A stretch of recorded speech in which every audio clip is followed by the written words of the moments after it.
আজকে আবার তোমাদের সামনে আমি ইন্টারভিউ সেশন নিয়ে এলাম। এখানে টোটাল 10টা প্রশ্ন রয়েছে। খুবই গুরুত্বপূর্ণ প্রশ্নগুলো রয়েছে, যেগুলো তুমি গভর্নমেন্ট জবের জন্য ইন্টারভিউ দিতে যাও বা যে কোনো তুমি কনস্ট্রাকশন কোম্পানিতে ইন্টারভিউ দিতে যাও, সেক্ষেত্রে কিন্তু এই যে টপ 10 প্রশ্নগুলো কিন্তু তোমাকে জিজ্ঞেস করাও যেতে পারে। অলরেডি কিন্তু বহুবার জিজ্ঞাসা করা হয়েছে। তো বেশি কথা বলবো না, চলো এক এক করে প্রশ্নগুলো আমরা ডিটেলসের সাথে আলোচনা করি। তো দেখো, সর্বপ্রথম এখানটায় বলছে, দেখো 1 নম্বর প্রশ্ন কি বলছে, in a mortar binding material is. ঠিক আছে, এর মানে কি, তুমি ব্রিক ওয়ার্কের ক্ষেত্রে তুমি মোর্টার বানাও বা তুমি একটা প্লাস্টারের ক্ষেত্রে মোর্টার বানাও, ঠিক আছে, তুমি যে কোনো পারপাসের ক্ষেত্রে মোর্টার বানাতে পারো। তো ওই মোর্টারের বাইন্ডিং ম্যাটেরিয়াল কোনটা? ঠিক আছে, এখানে অপশান তোমাকে এইভাবে জিজ্ঞেস করতে পারে, আবার অপশান নাও জিজ্ঞেস করতে পারে। যদি তোমাকে অপশানে বলে স্যান্ড, সুরকি, ওয়াটার, সিমেন্ট, তখন তুমি কি বলবে? দেখো, একটা মোটরের বাইন্ডিং ম্যাটেরিয়াল হচ্ছে সিমেন্ট, তাহলে আমরা সবসময়ের জন্য কি করব, সিমেন্ট হয়ে যাবে কি আমাদের অ্যান্সার। তাহলে মোটরের বাইন্ডিং ম্যাটেরিয়াল সেটা ব্রিক ওয়ার্কের ক্ষেত্রে হতে পারে। ব্রিক ওয়ার্কের ক্ষেত্রে কোথায় দিই আমরা, না ধরো এই একটা ব্রিক রয়েছে, আবার এই একটা ব্রিক রয়েছে, আমরা ব্রিক ওয়ার্কের কাজ করছি মানে দেওয়াল বানাচ্ছি, তখন একটা ব্রিক আর একটা ব্রিকের মাঝখানে এই যে ডিস্টেন্সটা, এটা আমরা 10 mm রাখি। তো এই দুটো ব্রিককে জয়েন করার জন্য এখানে কিন্তু আমরা মোটর দিই, 1 নম্বর। দ্বিতীয়ত এই রয়েছে আমাদের ব্রিক, এইরকম আমাদের ব্রিক থাকে, ঠিক আছে, এবং এই ব্রিকের উপরে আবার আর একটা আমরা এইভাবে কিন্তু ব্রিক দেব। তো এই যে এইখানটা মাঝখানে যে একটু ছোট্ট গ্যাপ মতো দিলাম, এখানে নেম প্লেটগুলো থাকে, ঠিক আছে। তো এইখানটায় এই উপরে আমরা কি করব, না এই যে পোর্শনটা, এটা 10 mm কিন্তু হালকা ফাঁক থাকে, তো এইখানটায় আমরা মোটর দিয়ে উপরে ব্রিকটাকে আমরা দিয়ে দিই। কেন? কি জয়েন করার জন্য, কি জয়েন প্রোভাইড করার জন্য, যাতে জয়েন করতে পারি। তো এই মোটরের বাইন্ডিং ম্যাটেরিয়াল হচ্ছে সিমেন্ট, ঠিক আছে। প্লাস্টারের ক্ষেত্রে তোমরা বুঝতেই পারছো, সেটা আর বোঝানোর কিছু নেই। তাহলে মোটরের বাইন্ডিং ম্যাটেরিয়াল হয়ে যাচ্ছে কি সিমেন্ট, 1 নম্বর। দ্বিতীয়ত যে প্রশ্ন সেটা হচ্ছে কি, না দেখো, দ্বিতীয় নম্বর যে প্রশ্নটা সেটা বলছে tempering of clay for manufacturing of brick is done. মানে আমরা যখন একটা ব্রিক তৈরি করি, ঠিক আছে, ব্রিক যখন বানানো হয় তখন আমরা ক্লে নিয়ে নিই এবং ক্লের সাথে অনেক রকমের কিন্তু প্রসেস করা হয়। এই যে প্রসেসটা করা হয় না, সেই প্রসেসটাকে আমরা কি বলে বলো তো, টেম্পারিং। তো এই যে টেম্পারিং কি জিনিসের উপর তোমার ডিপেন্ড করে বা নির্ভর করে, ঠিক আছে, এই টেম্পারিংটা কি জিনিসের উপরে করা হয়, ঠিক আছে। তাহলে এই যে টেম্পারিংটা আমরা কিসের মাধ্যমে করি বলো তো, টেম্পারিংটা আমরা করি পাগ মিলের মাধ্যমে। কি না, পাগ মিল, টেম্পারিংটা আমরা পাগ মিলের মাধ্যমে করি, ঠিক আছে। এটা আমরা গুপ্তা যখন পুরো ডিটেলসে পড়াশোনা করেছিলাম, বিএমসি যে কটা ভিডিও রয়েছে তার মাঝখানে কিন্তু আমরা এই পাগ মিলের ব্যাপারটা আমরা বুঝেছি। মানে 4 রকমের স্টেপ রয়েছে একটা ব্রিক বানাতে গেলে। প্রথমে কি করতে হবে, তারপর তাকে ড্রাই করতে হবে, তখন পোড়াতে হবে, পুরো প্রসেসটা কিন্তু ওখানটা আমরা আলোচনা করেছি। তো যারা দেখোনি ক্লাসটা, ওটা চলে যাও, এই ভিডিও ডিসক্রিপশানে অনেকগুলো ভিডিওর লিঙ্ক রয়েছে, সেখানে তোমরা দেখে নিতে পারো। আর অবশ্যই হ্যাঁ, চ্যানেলটাকে সাবস্ক্রাইব করতে ভুলো না, এবং ভিডিও ডিসক্রিপশানে আমার হোয়াটসঅ্যাপ গ্রুপ এবং টেলিগ্রাম গ্রুপ রয়েছে, সেখানে জয়েন করে নাও। এই নোটসটা ওখানে কিন্তু আমি প্রোভাইড করব, ঠিক আছে। তাই তোমরা বুঝেই গেলে, টেম্পিং যে ক্লে করা হয় তার ম্যানুফ্যাকচারের সময়, তখন এই টেম্পিংটা যে হয় সেটা হচ্ছে আমাদের পাগ মিলের মাধ্যমে, ঠিক আছে। চলো, তৃতীয় নম্বর প্রশ্ন কি বলছে, টলারেন্স জিজ্ঞেস করছে কার, for comprehensive strength of burn clay ব্রিকের টলারেন্স। মানে দেখো, এটা আমরা পাবো কোথায় বলো তো, এটা আমরা আইএস কোড 1077 চলে যাব, কত, অ্যামেন্ডমেন্ট নম্বর 1, যেটা আছে তোমার 2008 মে মাসে যে অ্যামেন্ডমেন্টটা হয়েছিল, সেই অ্যামেন্ডমেন্টে আমরা কিন্তু এটার উত্তর পেয়ে যাব। সেখানে কি বলছে বলো তো, সেখানে বলছে 15%-এর চেয়ে বেশি যাতে না হয়, ফল যাতে না হয়, ঠিক আছে। মানে আমার যদি স্ট্রেংথ, যদি এখানটা আলাদা কালি নিয়ে নিই, স্ট্রেংথ ধরো 10 নিউটন পার মিলিমিটার স্কোয়ার আসছে, তাহলে এই যে 10 নিউটন পার মিলিমিটার স্কোয়ারের 15%-এর চেয়ে বেশি যাতে ফল না হয়। এর চেয়ে বেশি যদি ফল হয়ে যায় স্ট্রেংথটা, কম্প্রেহেনসিভ স্ট্রেংথ, তাহলে কিন্তু সেটা কী হয়ে যাবে, ফেল করে যাবে, ঠিক আছে, তাহলে আমরা এখানে অ্যান্সার কী হয়ে যাবে না 15% নিয়ে, যাতে বেশি না হয়। ওকে, চলো এরপর দেখো 4 নম্বর। 4 নম্বর কী বলছে? 4 নম্বর বলছে standard size of modular brick.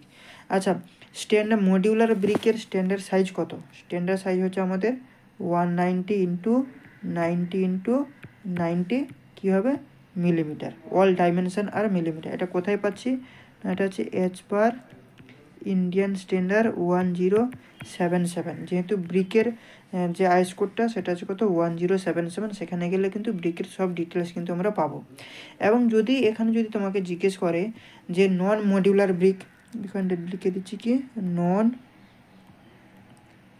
Modular brick, যদি নন মডিউলার ব্রিকের সাইজ জিজ্ঞেস করে তাহলে সেক্ষেত্রে আমরা কি করব না 230 millimetre into 110 millimetre into 70 millimetre, এটা হয়ে যাচ্ছে কি আমাদের না নন মডিউলার ব্রিকের সাইজ। আর মডিউলার ব্রিক বললে এই 190 ইন্টু 90 ইন্টু 90, অল ডাইমেনশন কিন্তু মিলিমিটার।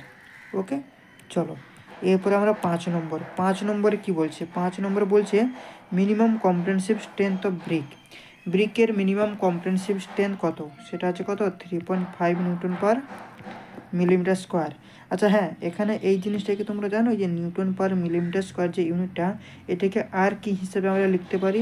এটাকে আমরা এমপিএ হিসাবেও কিন্তু লিখি, ঠিক আছে, এটা মনে রাখো। আর এই যে 3.5 নিউটন পার মিলিমিটার স্কোয়ার বা 3.5 এমপিএ, এইটা আমরা কোথায় পাচ্ছি না এচ পার IS 1077 চলে গেলে পেয়ে যাব। ওকে, চলো এরপরে কিন্তু আমরা নেক্সট স্লাইডে যাব। নেক্সট স্লাইড মানে 6 নম্বর। 6 নম্বর কী বলছে? 6 নম্বর প্রশ্ন বলছে দেখো ফুল ফর্ম অফ সিপিভিসি। সিপিভিসির ফুল ফর্ম কি? এখানে আমি লিখে দিচ্ছি সিপিভিসি। তো এই সি মানে কি বলো তো? সি মানে হচ্ছে ক্লোরিনেটেড, এখানটা লিখে দিচ্ছি ক্লোরিনেটেড। পি মানে হচ্ছে পলি, POLY। বি মানে হচ্ছে ভিনাইল। আর সি মানে হচ্ছে ক্লোরাইড, DA। ঠিক আছে, তাহলে ক্লোরিনেটেড পলিভিনাইল ক্লোরাইড, এটা হচ্ছে আমাদেরকে সিপিভিসির ফুল ফর্ম। ওকে, চলো এরপরে আমরা 7 নম্বরে যাব। 7 নম্বরে কি বলছে দেখো? 7 নম্বরে বলছে how many tamping stroke alone for slump test. স্লাম টেস্টের সময় আমরা যে টেম্পিং রোড দিয়ে যে টেম্প করি সেটা কতবার স্ট্রোক করতে হয়। মানে এখানটা তাহলে আমাকে একটা ড্রয়িং অঙ্কন করতে হবে। দেখো এইরকমভাবে আমাদের কী হয় থাকে, এখানে কিন্তু 3টে লেয়ার থাকে। কি কি লেয়ার থাকবে না এই রকম লেয়ার একটা থাকবে, আর উপরে একটা, মানে টোটাল কিন্তু 3টে। 1 2 দেখো 1 2 3টে লেয়ার হয়ে গেল। তো প্রথম লেয়ারে আমরা যখন এই যে প্রথম লেয়ার বলতে এই কালিটা দিই, এই যে প্রথম লেয়ারটা এই কালিটা দিই, এই প্রথম লেয়ারে আমরা যখন কংক্রিট দেব তখন আমাদের যে টেম্পিং রডটা থাকে, ঠিক আছে, ওই টেম্পিং রড এইখান থেকে দিয়ে আমাদের কি করতে হবে, এইখান দিয়ে টেম্পিং রড দিয়ে আমাদেরকে খোঁচার মতন দিতে হবে, বারবার দিতে হবে। কতবার দেব না সেটা হচ্ছে কত 25 বার দেব, দিলে এটা হয়ে যাবে। আবার দ্বিতীয়বার যখন আমরা উপরে দ্বিতীয় নম্বর লেয়ারে দেবো, তখন যখন টেম্পিংটা করব তখন এই টেম্পিংটা যাতে নিচের পর্যন্ত আসে, ঠিক আছে। এরপরে যখন আমরা 3 নম্বর লেয়ারে দেব তখন এই টেম্পিং রডটা যাতে এই দ্বিতীয় লেয়ার পর্যন্ত আসে, এটা কিন্তু আমাদের মাথায় রাখতে হবে। এবং সেটা কত না 25 বার আমাদের টেম্পিং করতে হবে। এবং এই যে টেম্পিং রডটা, এই টেম্পিং রডের ডাইমেনশনও কিন্তু আমাদের জানতে হবে। এই টেম্পিং রডের এই যে টোটাল লেন্থ, এই টোটাল লেন্থ কত হয় না টোটাল লেন্থ হচ্ছে কত 600 mm হয়। আর এই যে এই ডায়াটা হয় আমাদের কত 16 mm ডায়ার হয়, কত 16 mm ডায়ার হয়ে থাকে, ঠিক আছে। এখান থেকে কিন্তু এতগুলো ইনফরমেশান আমাদের জানতে হবে। চলো এরপরে আমরা 8 নম্বরে যাব। 8 নম্বর কি বলছে? 8 নম্বর বলছে after what temperature use of ice, এটাকে আমি হাইলাইট করলাম, ইজ রিকমেন্ডেড ফর কংক্রিট। ঠিক আছে, এর মানে কি বোঝাতে চাইলো দেখো, কত টেম্পারেচারের মধ্যে যে বেশি হয়ে গেলে আমরা কি করব না আইস দেব, ঠিক আছে, সেটা হচ্ছে কত না 35, পেনটা এখানটা লিখে দিই 35 ডিগ্রি। এর চেয়ে যদি মোর হয়ে যায় এটা কী হবে, মোর দেন, ঠিক আছে। এর চেয়ে যদি বেশি হয়ে যায় তখন কিন্তু কংক্রিটের মধ্যে আমাদের কি করতে হবে, আইস প্রোভাইড করতে হবে। এই 35 ডিগ্রির চেয়ে যদি বেশি হয়ে যায় টেম্পারেচার, তাহলে সেক্ষেত্রে কিন্তু আমাদের এই আইসটাকে কি করতে হবে, প্রোভাইড করতে হবে। ঠিক আছে, চলো এরপরে আমরা নেক্সট 9 নম্বর প্রশ্ন কি বলছে দেখি। 9 নম্বর বলছে ফুল form of HYSD bar. HYSD বারের ফুল ফর্ম হচ্ছে হাই ইয়েল্ড স্ট্রেংথ ডিফর্ম বার। লিখে দিচ্ছি কি হাই ইয়েল্ড স্ট্রেংথ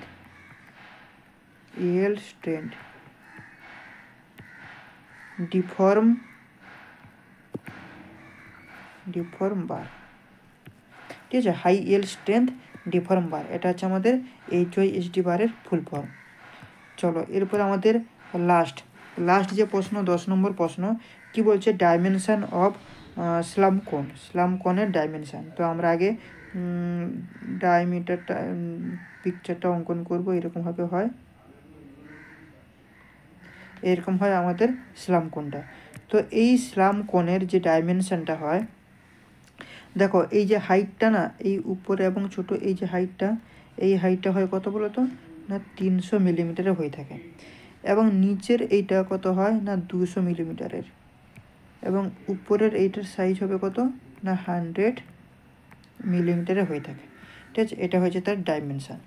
ঠিক আছে, তো এই যে স্লাম টেস্ট আমরা যে করি, কেন করি বলো তো, এটা হচ্ছে তোমার কনসিস্টেন্সি বের করার জন্য, কংক্রিটের কনসিস্টেন্সি, এখানটা লিখে দিচ্ছি কনসিস্টেন্সি বের করার